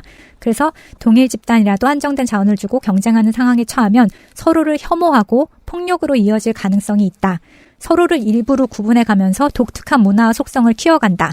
자신의 전통, 소속감을 소중하게 여기게 된다. 그러니까 아까 방울뱀 팀, 독수리 팀 그랬잖아요. 일부러 우리 방울뱀 팀은 막 우리 독수리 팀은 이러면서 자기들 전통을 만들면서 남과는 다르다는 이렇게 소속감을 만들어가는 거죠. 인간의 특성. 아까 케이브 실험의 3번째 단계가 있었어요. 이렇게 서로를 집단 간 경쟁과 위기를 조성해서 폭력 사태까지 가도록 만든 후에. 이거 되게 잔인한 실험이다. 배틀로얄이지 뭐야 이게. 그러게요. 마지막을 보세요. 그러면 어떻게 하면 서로에 대한 증오를 없앨 수 있을까? 증오를 없앨 수는 있을까? 하는 연구가 이 연구의 3단계였어요. 네. 실험의 3단계. 네. 그래서 어떻게 했냐면 두 집단이 협력해야만 해결할 수 있는 상위 목표를 투척하는 겁니다. 일부러 캠프의 상수도를 고장을 내갖고 이걸 복구를 시켜야 된다. 돌더미를 치워야지만 둘이 이 상수도를 고칠 수 있다. 이런 과제를 준 거예요. 처음에는 각 팀이 따로 시도를 했는데 협력을 꺼렸죠. 그랬는데 낮에 기온은 오르고 더위가 최고조가 돼서 샤워를 해야 되는데 물이 안 나오니까 한 팀이 우리 그럼 같이 해보자 이렇게 하면서 협력을 하게 됐고 그날 저녁 식사를 하면서 같이 밥을 먹다 보니까 밥목이 줄어드는 것을 목격했다고 합니다. 거기다 그날 밤에 날씨가 또 도와줘가지고 폭풍이 몰아쳤대요. 그래서 서로 고생을 하면서 함께 취침을 하고 난 다음에는 다음날 2대의 버스로 다음 장소를 이동해야 되는데 버스 한 대가 고장났다. 일부러 이렇게 말을 했더니 그럼 같이 타고 가죠. 뭐 이렇게 하면서 반대 없이 타고 가고 웃는 모습으로 단체 사진을 찍으면서 마무리를 했다고 하네요. 만약에 그 상위 목표가 없이 버스 한 대가 고장났으면 그 버스 쟁탈을 위해 싸웠겠죠. 그럴 수도 있죠. 너희 같은 놈들과 같은 버스를 탈 수는 없다. 이러면서. 그러니까요. 그래서 이 로버스 케이브 실험이 몇 번 더 진행이 됐는데 재밌는 걸 발견했어요. 뭐냐면 비난하고 기물 파손까지는 갔지만 싸움을 거부한 집단도 있었습니다. 힘을 합쳐서 왜 우리 싸우게 만드냐면서 연구자들을 막 비난하고 이런 팀도 있었대요. 근데 이 팀은 왜 그랬느냐? 둘의 차이는 두 번째 팀이 경쟁에 돌입하기 전에 서로가 아는 시간이 있었대요. 그러니까 아까 그 팀은 일부러 얘네는 아래쪽 골짜기, 얘네는 위에쪽 골짜기에서 캠핑하면서 서로 모르는 사이였는데 아까 좀 전에 뭐 물리적인 폭력을 안 하고 왜 우리를 싸우게 하느냐 이렇게 했던 팀은 서로를 사전에 소개를 시켜준 거예요. 서로 아는 사이. 네. 그래서 이 차이가 뭐냐. 집단 사이에 긍정적인 접촉이 있었다면 그러면 극단적인 상황으로 가는 것을 막아준다는 거죠. 그래서 그들과 우리의 대결 구도를 약화시키는 역할을 한다고 합니다. 그래서 경쟁과 위기가 발생을 해도 서로가 개인적으로 아는 사이면 긴장과 혐오가 생길 가능성이 줄어든다고 합니다. 그래서 공개된 환경, 동등한 지위, 공동의 목표를 향한 프로젝트를 함께 수행하고 이 행동을 권위자가 인정해 줄 때 이런 그 편견과 분쟁이 줄어든다고 해요. 마지막으로 그러면 우리는 무엇을 해야 할까요? 나부터 차별하고 낙인 찍는 말을 무심코라도 쓰지 않고요. 누군가 그런 표현을 하면 불편한 표정을 지어서 사회적으로 용납할 수 없다는 것을 알리는 것이 변화의 시작입니다. 불편한 표정을 연습해야겠네요. 그렇죠. 힘 있는 자리에 있는 누군가가 그렇게 행동을 한다면 불매하고. 저는 사진 찍을 때 겁나 불편한 표정이 나오고. 아 그러면은 누가 아저씨 그런 특. 말을 하면 갑자기 셀카를 이렇게 들고. 그죠. 예. 네, 그 불편하다는 거 알려줘야 돼요. 이거가 용납되지 않는다는 거. 그리고 힘 있는 자리에 있는 누군가가 그렇게 행동을 한다면 불매하고 투표로 심판하고 저런 사람은 저런 자리에 앉으면 안 돼. 이렇게 남에게 들릴 정도로 혼잣말을 하는 뭐 설득까지는 아니더라도 혼잣말을 해서 알리는 것 정도는 할 수 있지 않을까 싶어요. 근데 식당에서 혼잣말 잘못하다가 막 싸움 나고. 그러면 조그맣게라도 하여튼. 조그맣게라도. 예. 아까 우리 얘기 나지 않았던 것 중에서 이런 류의 범죄가 이제 영국에 특히 횡행하는데 관련해서 BBC가 폭로하는 다큐멘터리를 참 잘 만들잖아요. 이게 알려진 것들 중에 수작이 되게 많아요. BBC는 이런 일을 하기 위해서 국민 개개인당 몇만 원씩 받아가면서 운영되고 있는 공영 매체입니다. 네. 이런 매체라는 걸 국민의힘의 인사들은 모르는 것 같아요. BBC 같은 공영 매체를 만들기 위해서. BBC 같은 공영 매체를 만들기 위해서라면 수신료를 10,000원대로 올려야 되고요. 더 많은 사람들을 뽑아야 돼요. 그러면 이런 거 고발하는 프로그램 같은 거 만들 거거든요. 근데 이 싼 값의 수신료로 운영되고 있는 KBS도 다문화 고부열전은 만들 줄 알아요. 그렇죠. 다문화 고부열전이 보여주는 해법이 그거죠. 이게 꺼내 있는 사람들이 이런 프로그램 싫어합니다. 뭔가 온정주의라고. 저는 그런 사람들 싫어하는 게 온정이 없이는 이거 해소 못 하거든요. 다문화 고부열전이 가장 쉽게 보여주는 매듭 풀어주는 법은 뭐죠? 시어머니를 며느리 고향에 보내는 거죠. 그렇죠. 가서 가족들 만나는 거죠. 개인적인 해보자. 접촉. 그리고 알고 지냅니다. 통역이 따라붙고 통역 안 붙어도 돼요. 며느리도 해주고 이러니까. 사부인이 뭘 하던 사람인지를 들어요. 이 동네에서 뭘 하고 지냈고 우리 애들은 뭘 잘해 알아가요. 이거면 되는 문제들이 되게 많아요. 생각보다. 그러니까 제가 LA에서 그런 감흥을 느꼈거든요. 코리아타운 바로 아래 위 이런 데에 포르토리칸들이 있는 피코 유니언, 리틀 방글라데시 이런 데들이 있으니까 서로 금방 알아가요. 그 안에도 안 좋은 일은 있겠죠. 네. 다만 대부분의 사람들은 알고 지냅니다. 저 피플 내가 아는 피플 이렇게 돼. 예. 그래서 이런 문제로 고민을 하는 분들이 많아요. 우리 듣는 매체 어차피 히키코모리 많기도 하고 진영 매체 많이 들으시는 분들도 계시고 그래서 속이 늘 부글부글 끓는 분들 계시잖아요. 그런 분들한테 제가 가장 먼저 드리고 싶은 이야기는 구글 스트리트 뷰를 켜십시오. 아, 그래서 요즘 우리 컨텐츠에 아주 고무적인 희소식이 늘어나고 있어요. 마야요. 악플이 달리고 있습니다. 아, 감사합니다. 그래요? 네. 네. 아주 고무적인 신입생들이 늘고 있어서 희소식입니다. 네. 네. 고마운데요. 고마워요. 그죠? 구글 스트리트 뷰를 켜세요. 그리고 동네를 걸어 다닙니다. 구글 스트리트 뷰를. 그러다가 마음에 드는 데가 있으면 눌러서 리뷰를 보세요. 거기서 사람들이 찍은 사진을 보세요. 그쵸. 그냥 멀리 있는 타인의 삶에 익숙해지려고 노력해 보세요. 그런 방식으로 인류는 이제까지 살아남아 왔습니다. 혐오하는 방식이 아니라. 공부하는 시간이었습니다.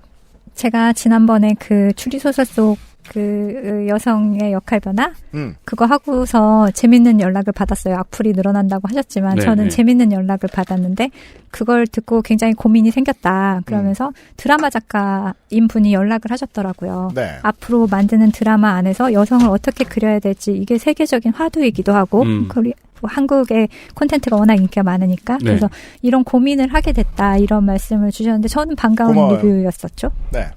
아마 근데 작가를 하시는 분들은 그 고민을 예전에 시작하셨을 거예요. 왜냐면은 안 하면 도태되니까요. 그쵸, 시장에서. 그쵸. 우리 올해 마지막 시간이니까 이제 뭔가를 정리하는 의미에서 이런 대화를 할 수도 있겠네요. 아까도 제가 녹음 들어가기 전에 얘기했잖아요. 뭔가 되게 중요한 일들을 하는데 별로 유명하지도 않고 딱히 우리 방송에 도움도 안 되는 사람들이 너무 많아요. 청취자들 중에. 고맙게 생각해요. 네. 여러분들은 중요한 일을 하고 계시잖아요. 네. 하지만 유명하진 않겠지만 예. 도움이 되셨길 바라요. 그리고 저는 언제나 이 자본주의 일각에서 얘기를 하죠. 그래서 이 빈 부분을 먼저 보는 사람들이 주로 돈을 법디다. 네. 그래서 어제 오늘의 이야기도 좀 도움이 되셨으면 좋겠습니다. 예. 네. 참고로 전 주로 종종 여기서 옛날 1박 2일 이야기를 하잖아요. 옛날 1박 2일 전성기 때 1박 2일 외국인 노동자 특집이 있습니다. 네. 그거 지금 보시면 약간 기분이 이상합니다. 지금은 KBS에서 그런 방송 못 만들죠. 아, 그래요? 이상하게 만들었나? 아니, 잘 만들었어요. 잘 만들었어요. 근데 지금은 그런 방송을 만든다면은. 박민 KBS. 박민을 그렇죠. 위한 방송. 그 옛날 1박 2일 전성기 때, 그러니까 10년이 넘었겠죠? 그때 말했잖아요. 그 조선족 연변에 가가지고 우리는 같은 민족입니다라는 자막까지 띄웠다고.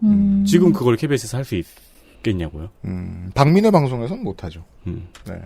저는 이런 방식을 택했습니다. 연길의 스트리트 뷰를 보시면 연변 대하가 맛집들이 나옵니다. 정말 가보고 싶게 생겼습니다.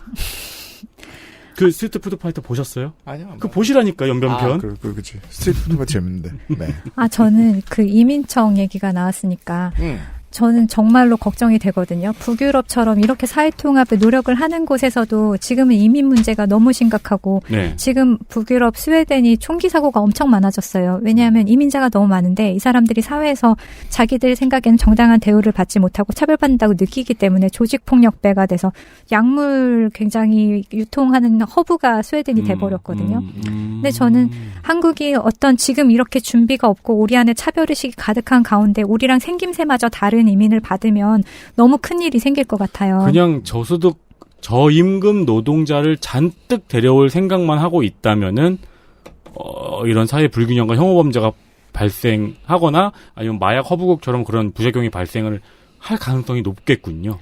그래서 어떤 분들은 통일을 대안으로 꼽으시는 분들도 있는데 저는 그거가 오히려 좀 지금 먼 일 같긴 한데 평화 시대가 와도 이민자 쏟아지는 거랑 똑같은 문제가 일어나요. 그렇죠. 네, 맞아요. 근데 그렇다면 차라리 지금 그 재외 국민 중에 우리 독립운동가들의 후손이라든지 이런 분들이 많이 있잖아요. 네. 이분들을 차라리 적극적으로 유치해 오는 것이 낫지 않겠는가 하는 생각을 해보았습니다. 그 리쇼어링 역시 매우 합리적인 답안이지만 그 역시 똑같은 문제들을 내놓겠죠.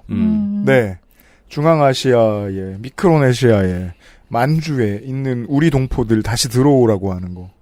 그분들에게 미안할 일들이 생길 거예요, 아마. 그럴까요? 저는 되게 고맙다고 생각합니다. 우린 고맙지만 꽤 오랜 시간이 걸리겠죠. 저는 그래서 그 미국이 이제 정치적으로 자부심을 가졌으면 좋겠는 게 그렇게 좌충우돌하고 지금도 이런저런 일상적인 범죄에 시달리면서 어떻게든 샐러드 보울을 휘젓고 있어요. 그렇죠. 999명의 시민들은 나랑 다른 색깔의 시민들을 하루에 1000번 보는데 익숙해져 있어요. 우리도 돼야 됩니다. 이거 혐오 범죄에 대한 통계 만드는 거 해야 되고 그다음에 미디어에서 일하시는 분들이 다양한 관점을 보여주고 성공 사례를 보여주는 역할을 하셔야겠네요. 그렇습니다. 내가 혐오를 부추기고 있지는 않은가라는 반성은 컨텐츠를 만드는 사람, 미디어를 만드는 사람은 반드시 해야 되는데. 네. 그거 잘 하시면 돈 많이 벌 거예요. 아니 뭘 아니에요. 돈 벌 거라니까. 예. 사람들은 올바른 해법을 누군가가 내주길 기대하고 있어요. 언제나. 그걸 위해서 지갑을 열 준비가 돼 있어요. 마음을 열 준비도 돼 있고요. 참고하시기 바라요. 중요한 일 하는 정치자 여러분. 북소장과 함께 올해 이야기를 접도록 하겠습니다. 내년에 만나요, 소장님. 네, 그래요. 수고하셨습니다. 수고하셨습니다. 아, 이렇게 끝나는 거예요? 해피 뉴 이어 뭐 이런 거 안 해요? 해피 뉴 이어 할까요? 네, 네, 해요. 뭐하러? 왜요? 하면 되죠, 지금. 해피 뉴 이어. 해피 뉴 이어. 아, 이 사람 이런 얘기가 많아요. 새해 복 많이 받으세요. 예.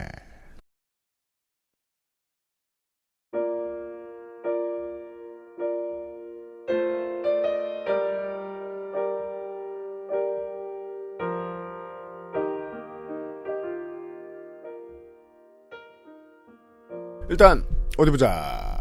그나마 아마 우리 회사의 사람들 중에 사무실 사람들 중에 술자리가 제일 잦은 게 우리 서상준 민정수석일 거고. 그렇죠. 근데 요즘은 잘 그러지도 못할 거예요. 네네. 밴드도 바쁘고. 옛날이랑 다르겠죠. 예, 그리고 결정적으로 앰플리파이드 때문에 너무 힘들어요. 서상준 민정수석이. 맞습니다. 예, 힘들어. 그래서 상준이도 쓸 생각이 없으면 우리는 회식을 안 해요. 네. 그리고 슬슬 이제 여러 가지 이유로 인해서 천천히 우리 회사가 주 X일제가 없어지고 있잖아요? 그냥 일할 때 나오자 주의로 점차 지금 그냥 자연스럽게 변화하는 중이거든요? 그래서 종무식이 없어요. 그냥 여기 우리 세민이하고 저가 그냥 종무식 했다 치고 그냥 이번 올해 방송을 끝냅니다. 근데 뭐 회식 자리는 한번 그래도 여쭤보세요. 지금 저희 둘밖에 없으니까 저도 함부로 여기서 그렇습니다라고 말하지는 못하겠고. 네, 날 조금 더 풀리면 뭐 1월에 뭐 하든지. 네, 1월이든 해가지고 한번 그래도 통년이든 신년이든 또 오시고 싶은 게스트분들 있으시면은. 그렇죠. 예. 게스트분들 뭐 해보죠 뭐. 고정 출연진들이라든가 몇 분 해가지고. 이경혁 정은정은 뺍시다. 왜요? 오디오를 다 먹잖아 저 회식할 때. 아니 근데 이경혁 작가님은 요즘 바빠서 참석을 못할 수도 있어요. 아니야, 무조건 나와. 자전거로 5분인데 그거 안 나오려고. 네. 아무튼 종무했습니다. 청취자 여러분. 올 한 해 XSFM과 함께해 주셔서 늘 감사드리고요. 깜짝깜짝 놀랍니다. 어떻게 저런 사람들이 우리 방송을 듣고 있지 싶은 충격을 10년째 계속 받고 있어서 늘 놀래요. 좋은 의미 나쁜 의미 둘 다. 네, 그렇죠. 근데 좋은 의미가 훨씬 많아요, 언제나. 나쁜 그렇죠. 의미는 그런 건 잊혀져요. 그렇죠. 왜냐면 그분들도 듣다 또 안 들으면 그냥, 좋은 일이 생기지도 않을 거고. 근데 우리 방송 때문에 좋은 영감을 얻어가시는 청취자분들이 저기에도 있네? 하는 발견을 10년째 계속하고 있다는 게 늘 새롭고 영광된 일입니다. 네, 고맙습니다. 올해에도 그런 경험을 계속했습니다. 심지어 이번 주에도 했습니다. 아까 들으셨잖아요. 부서장 얘기. 내년에도 그러실 수 있도록 최선을 다하도록 하겠습니다. 늘 얘기하죠. 저희는 100년 된 우동집 같은 방송사라고요. 멈추지 않고 비슷한 일들을 떨어지지 않은 퀄리티로 해나가도록 하겠습니다. 바깥에다가 저희 방송 홍보해주신 많은 청취자 여러분 감사드리고요. 올해 특히 그런 일들이 있었나요? 자꾸 사장남천동에 슈퍼챗 하면서 그 아이 이름 빠는 분들이 많아요. 고마워요. 고마워요. 감사합니다. 심지어 돈도 들여가지고. 예, 진영 매체 사람들 알지도 못하는데 고마워요. 감사드립니다. 예.